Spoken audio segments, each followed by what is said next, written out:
পুলিশকে গুলি করে প্রিজন ভ্যান থেকে দণ্ডপ্রাপ্ত জেএমবি সদস্যদের ছিনিয়ে নেয়ার ঘটনায় ত্রিশাল থানায় পুলিশের 2 মামলায় এখনো পলাতক 2 আসামি গ্রেপ্তার হয়নি। তবে টাঙ্গাইল পুলিশ বলছে খুব শিগগিরই তাদের গ্রেপ্তার করা সম্ভব হবে।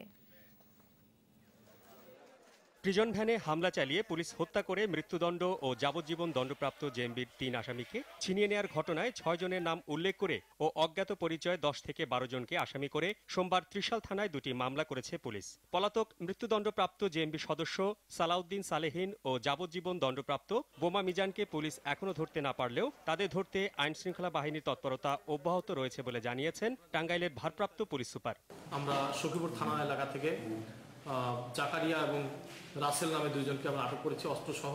তাদের কাছ থেকে জিজ্ঞাসাবাদ চলছে, অব্যাহত আছে এবং তাদের স্বীকারোক্তি মতে আমরা বিভিন্ন জায়গায় অভিযান পরিচালনা করছি। এই আসামিদেরকে পলাতক আসামিদেরকে ধরার জন্য যে সমস্ত পুলিশ চেকপোস্ট এবং চিরুনি অভিযান চলছিল সেটি অব্যাহত আছে। এর আগে প্রিজন ভ্যান থেকে পালানোর কয়েক ঘন্টার মধ্যে পুলিশের হাতে আটক মৃত্যুদণ্ডপ্রাপ্ত রাকিব হাসানকে নিয়ে পলাতক দণ্ডপ্রাপ্ত বাকি 2 আসামিকে ধরতে রোববার গভীর রাতে টাঙ্গাইলের মির্জাপুরে অভিযান চালায় পুলিশ। এ সময় রাকিবকে ছিনিয়ে নেওয়ার চেষ্টার সময় পাল্টাপাল্টি গোলাগুলিতে মারা যায় রাকিব।